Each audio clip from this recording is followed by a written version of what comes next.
Hello, welcome to Rich and Simple Living. My name's Maria.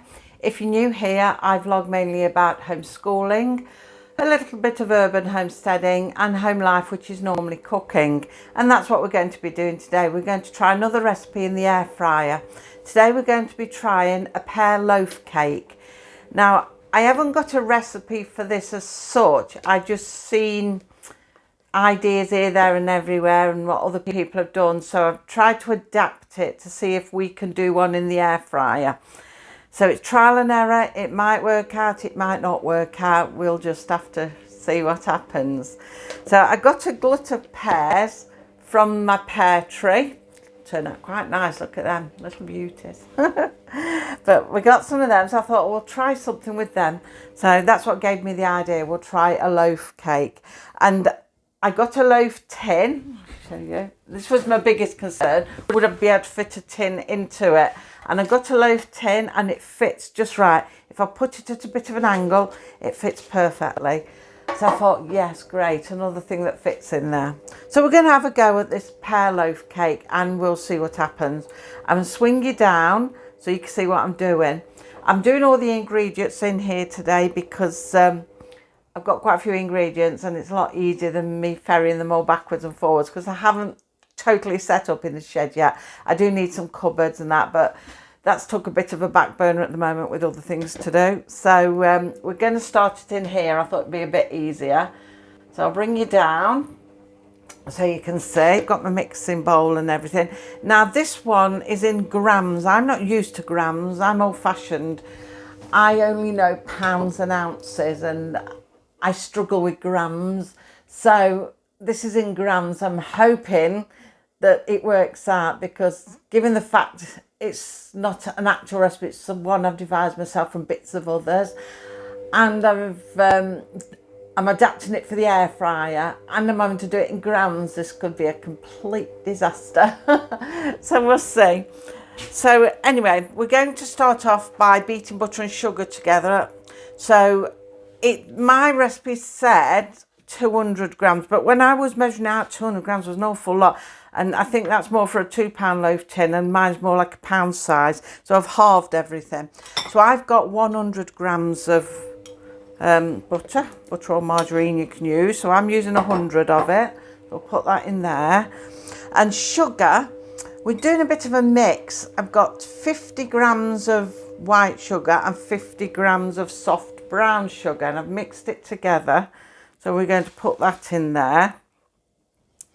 And what we're going to do, mix it together. Do you know, I like the smell of the soft brown sugar. It's got a nice sort of burnt autumny smell about it. I think of autumn desserts. It smells nice, like toffee and things like that. And it certainly makes that sort of a colour. Very nice. Of course, pears are autumny anyway, so cream all that together. Could put the whisk on it, but it's just another thing to set up and do. I normally do cakes in the food processor, but recently I've been doing them by hand again.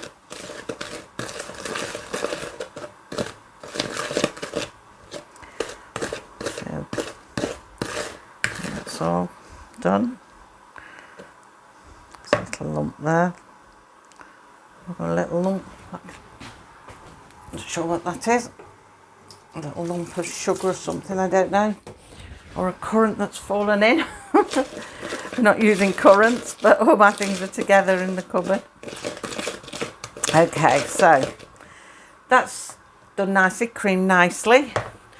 So then we're going to stir in eggs. Well, it said 2 eggs, the rough guide I was following in, because it was for a £2 one, but I'm just putting 1 in because I've halved everything.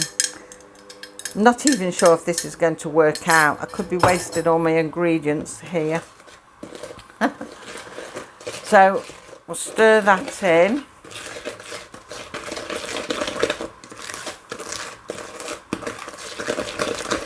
Could have probably sort of doubled it up if I'd have got another cake tin, but I've only got the one. stir in.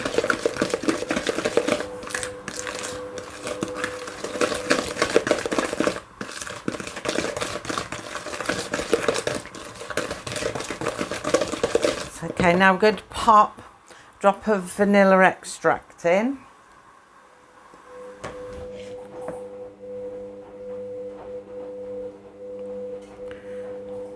You have to watch me with this, I get too carried away because I like vanilla extract, but I can't eat it at the minute anyway, the cake, but that doesn't stop me still getting carried away.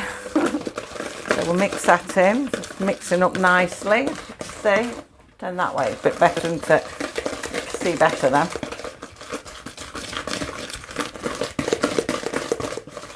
So we've got that in. So now we're going to fold in the flour. So how much flour did we have? 100 gram of self-raising flour. Pop it all in together. Just fold that in.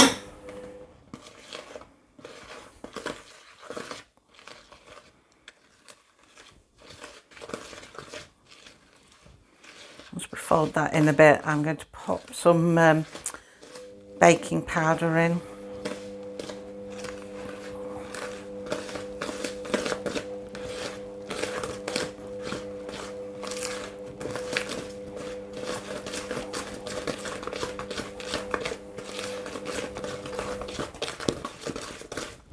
Right, let's pop some baking powder in.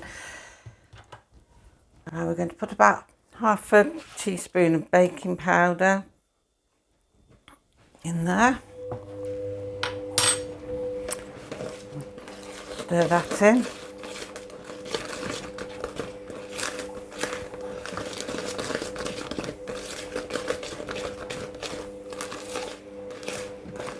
Okay.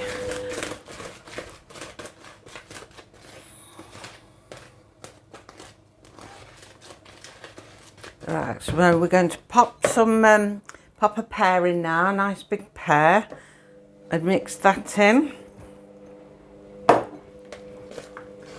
Chop up finely. I've not done it very finely, but it'll probably cook down a bit anyway.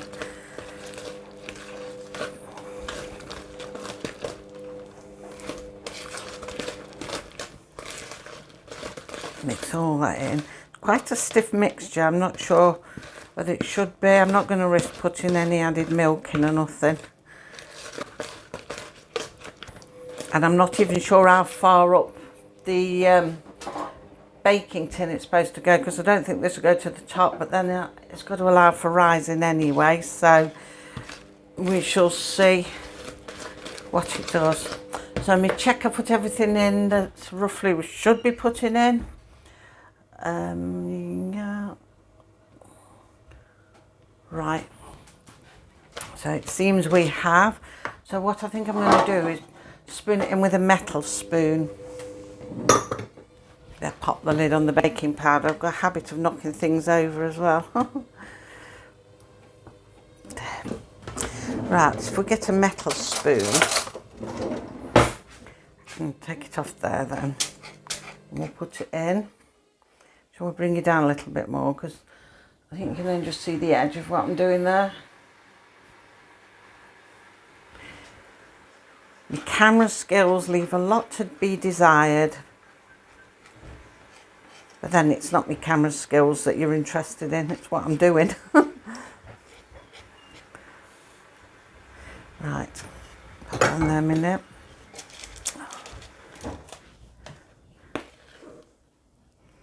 I'll just spoon it in. So much easier with a metal spoon. I feel like I've got more control over it. Let's just spread it out a little bit. I don't know really whether maybe I should have done the double one. Double mix. Or even if it's going to work out. Because somehow I've got to convert it to air frying times yet. That's always the fun part. Not. I never know what's going to happen. Some things work out brilliantly and other things I think, oh, I'm not so sure. And this is a most definite not so sure. I'm not sure if I should have left it with the double mix. How far it's going to rise. Will it rise? Will it cook? And as I've halved everything, do I halve the cooking times that I've guesstimated anyway? Oh dear. I think I could have got away actually with doing double.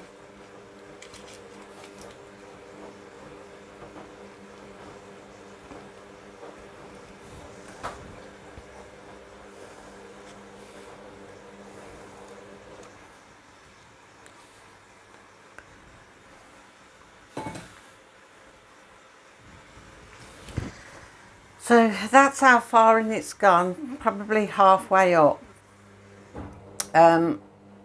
We'll cook it at that for now. I do think maybe I should have stuck to the double mix, but we'll cook that and we'll see what it does. So we're going to go into the shed to the air fryer and we'll pop it in and I'll see if I can decide what times that we're going to cook it for. So let's go and do that. So here we are, we're going to pop it now into the air fryer and I'm going to do it at 120 and I think probably for about 40 minutes to see what it does. So I'll just swing you around so you can see. I've just preheated it for a couple of minutes so it's nice and warm. Pop it in, see it just fits corner to corner, perfect. So we'll pop it on. I think I'm going to bake it actually. And we're going to do it up for 120 degrees. And for 45 minutes. Go the other way. Well, 40 minutes I said, didn't I? Not 45, 40.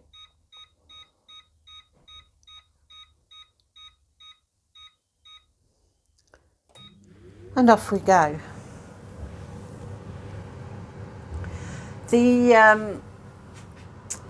It's like different bits of recipes I put together and it says it was double the mix, which I think I could have got away with actually because the double mix was for a £2 tin and mine's only a £1 loaf tin. Well, I think it is. Maybe it wasn't two, but I think I could have got away with doing the double mix. And the double mix said to cook it for, I think it equated on air fry to about 48 minutes, I think, something like that. So I've knocked it down a bit and we'll see what it does. I don't really know what it's going to do. I imagine it might be just one flat burnt mess. I don't know. And if it is, I think I might have to do it again in my own time to double the mix and see what happens because I don't like giving up. I don't like failures. If it's close to succeeding, I would rather do it again and adapt it and see what makes it succeed because then you've got a great cake. So yeah, we'll leave that go now and we'll come back to it in a little while and see what it's done. Okay, so it's binged, so I'm going to have a look what it's like. Hope it's not burnt. Let's bring you down so you can see. Oh, actually, it looks like it's sunk a little bit in the middle. It has risen around the edges. It's a little bit sinky in the middle. Let's have a look. Oh, that's definitely not done. We're going to put that on for a bit longer, I think. Let's pop it back in.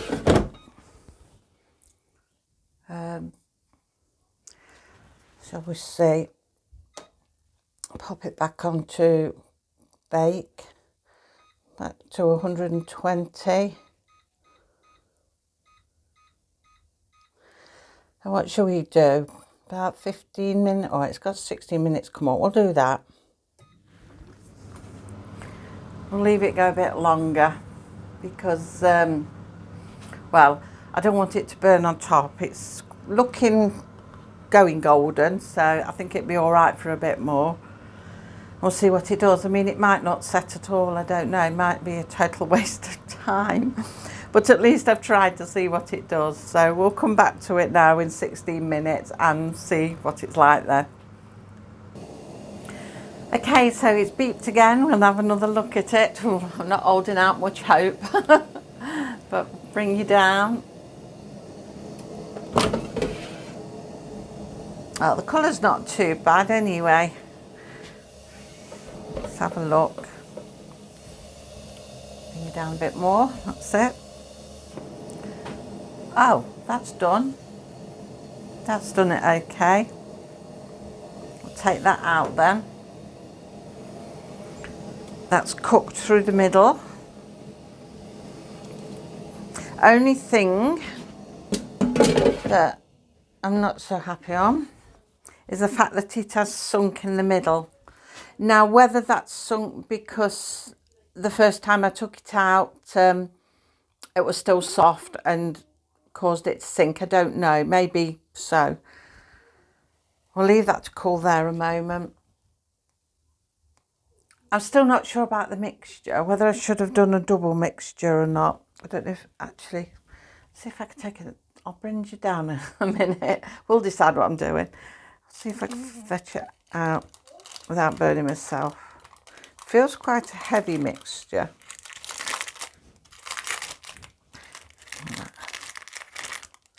So you can see it could have risen a bit more. For a cake, that's quite flat. But if you was having it as a dessert with custard, then that would be okay. But yeah, I think maybe the double mixture. I'm not sure about the cooking of it. It's probably going to take quite a bit longer with a double mixture. I don't know. I'd definitely go for an hour to start with on a low setting of like 120, like I had it, and probably go for the hour to start with, because I think when you open it, if it's soft, it is sinking. But I don't really know. I'd have to practice a bit with that one. I think I'd have to practice. I'm going to pop it onto the tray there. But let me lift it, and you can see it's got a bit crumbly around the edge, but I think that's this greaseproof paper. I got it from B&M for £2 for a pack of them, which is handy because of the size of the pan, but they're not always as greaseproof as you'd like them to be, so bits stick when you pull it away. But you can see it's not too bad. That'd be okay. You can see pears in it around that side down there. See the pears. So I'm thinking double mixture maybe, unless you're going to have it as a dessert and serve it with cream or custard, then that sort of depth is fine. I'm not really sure. If it was a cake, you'd want it to be a bit higher, so you could slice it and eat it as a cake. But then, like I say, double mixture. I'm not sure then on the cooking times. But I'd definitely start with an hour and go from there. If you're doing double mixture, maybe a bit more than an hour. Depends how much your air fryer allows you to have at any one go. I think mine only allows something like an hour. Then you've got to reset it for another hour. So it's trial and error. It's all trial and error. Now I need somebody to try that out. Everybody's out on the little urban homestead. Sean's cleaning out the rabbits. I'm not sure what Dean's doing. He was out in the garden clearing things away. So I don't know if there's anybody about that will taste test it. I might go and have a look. Give me 5 minutes. I need to be instantaneous to you. I'll either come back with somebody or I won't. Okay, I've managed to find Dean from the top of the garden. He's going to taste it. So I'm going to see how it cuts. Bring you down so you can see. We'll cut it from the crumbly end bit first. Make sure I've got the right end of the knife. Well, the slice is nice anyway. I was expecting it to be hard, to be honest. Right, you have to watch because it might be a bit hot. And it will be moist because of the pears. Obviously, pears are moist. Waste not, want not. So you just tell me, bring up a bit. We seem a bit low down today. Okay, it's the light we're trying to get right at the moment. We're trying. What's it taste like? Is it nice and moist without it's cooked right? Obviously, it's moist where the pears are. Sweetness, is it overly sweet or undersweet, or is it? Would you say just right? Preferably, but Yeah. It's all right. And you can taste the pears. The pears are nice and they're all cooked nice. So that's okay then. Be nice with a bit of custard or cream. Nice as it is. Wow. Oh. So that's that then. He says it's nice. It's certainly cut nice. It looks nice in the middle. I don't know if I can show you now the middle. Now we've cut it. There you are. I like the colour from adding the soft brown sugar to it. Sort of autumnal. But yeah, that's done nice. So in a way, yes, it's a success, but it does need some adaptations. I think maybe I would try it again in a double mix. Maybe I would obviously leave it longer in the air fryer. I don't think I'd want to turn it up a notch. I don't know. It's all trial and error, but I would probably try one again when I pick some more pears. But I have to wait a couple of days for the pears, because when you pick a pear, you have to leave them stand for a few days to sort of ripen off a bit. They don't ripen straight on the tree. You have to pick them off and then they ripen. So yeah, just a bit of a useless fact there. But that's that for this week. Yes, I am happy with it, and I would do a bit of adaptations, like to work on it a bit, see how it goes, but it certainly tastes all right. Dean likes it, and he'd say if he didn't. So he says it's a little bit on the sweet side, so maybe if you don't like anything too sweet, just knock the sugar down a bit. But other than that, it's just a case of adjusting things, I think, and maybe having a test, doubling the mixture up and see what that does do. It's all worth trying.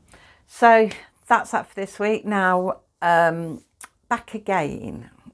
This is what I'm going to tell you. My daughter, my eldest daughter, wants me to try, what's it called? Oh, I've forgotten what it's called. When you vlog every day throughout October. I've forgotten. I can't remember what it's called now. Do you know, I've been saying it loads and I can't remember. I keep wanting to say Vlogmas. It's not Vlogmas. Is it Vlogtober? Something like that. It might be Vlogtober.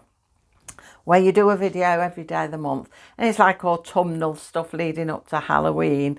So she wants me to attempt to do that. And she's been writing down all these ideas. So I'm thinking, oh, I did Vlogmas last year and it nearly killed me doing it every day. But I said, oh, I'll give it another go. We'll do the Vlogtober, I think it is.